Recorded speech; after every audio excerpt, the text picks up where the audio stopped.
আমাদের আন্তরিক শ্রদ্ধা ও প্রণাম জানিয়ে আজকে আমাদের অনুষ্ঠান শুরু করছি এবং ধন্যবাদ জানাই হাওড়া বইমেলা কমিটিকে, শাব্দিক আবৃত্তি প্রশিক্ষণ কেন্দ্র কলকাতা এই মঞ্চে আমাদের আবৃত্তি পরিবেশনের সুযোগ করে দেওয়ার জন্য।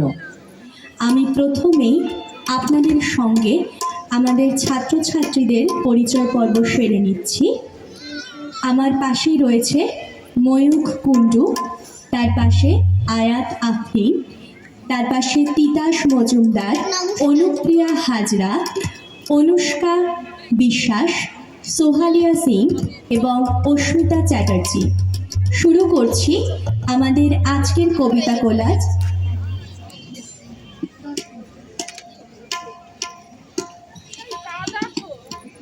আমাদের কবিতা কোলাজ যেসব কবির কবিতায় সমৃদ্ধ তারা হলেন কবি নীরেন্দ্রনাথ চক্রবর্তী এবং কবি দ্বিজেন্দ্রলাল রায়।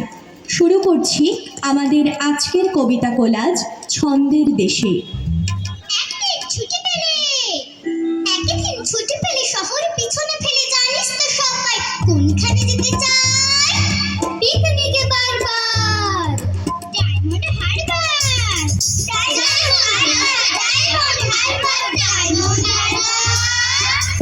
আর যদি ছুটি পাই 3 দিন,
শব্দ বাজায় রেলগাড়ি, রোদ জলে ঊর্ধ্বাকাশে, নিচে জল খল খল ছুটে চলে যায়, গান্ডিল পাল তোলা নৌকো ভাসে।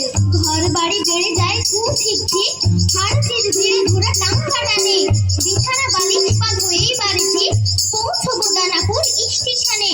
বিছানা বালিশ পালো এই বাড়েছি, পৌঁছবো দানাপুর স্টেশনে। আমরা বিলেত ফেরতা খবাই, আমরা সাহেব সেজেছি সবাই, তাই কি করে নাচার স্বদেশি আচার করি গেছি সব সবাই। আমরা বাংলা দিয়েছি ভুলি, আমরা শিখেছি বিলিতি বলি, আমরা চাকরকে ডাকি বেয়ারা আর মোটেদের ডাকি কুলি।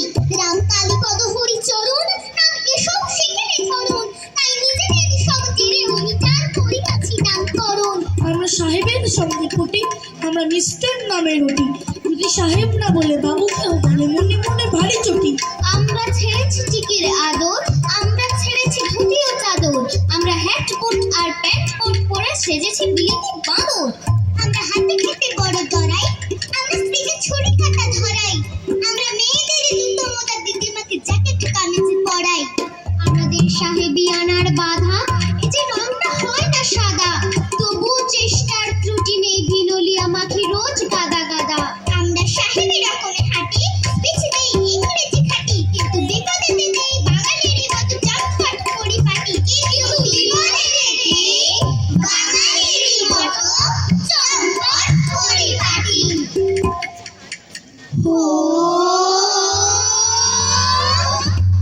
বিক্রমাদিত্য রাজা ছিল নবরত্ন নখাই, আর কাঁচা ছিলেন মহা উস্তাদ তিনি প্রাণ সখাই।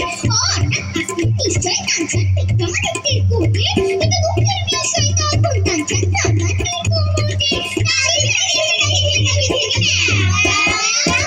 যাহোক এলেন কাঞ্চন কলিকাতায় চড়ে রেলের গাড়ি, আর হুগলি ব্রিজ পার হয়ে উঠলেন বিক্রমাদিত্যের বাড়ি। অর্থাৎ ঢুকলেন নিশ্চয়, কিন্তু রেল তো তখন হয়নি, আর বিক্রমাদিত্যের ছিল অন্য রাস্তার রেল উজ্জয়িনী।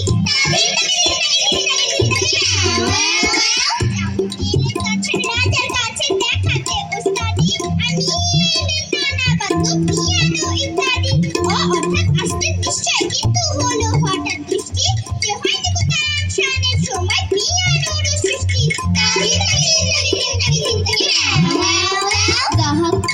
যাহোক কাঞ্চন গাইলেন এমন মল্লার রাজা গেলেন ভিজে, আর গাইলেন এমন দীপক কাঞ্চন জ্বলে ওঠেন নিজে। ও অর্থাৎ যেতেন রাজা ভিজে, কাঞ্চন উঠতেন জ্বলে, কিন্তু রাজা ছিল ওয়াটার প্রুফ, কাঞ্চন নিলেন চলে।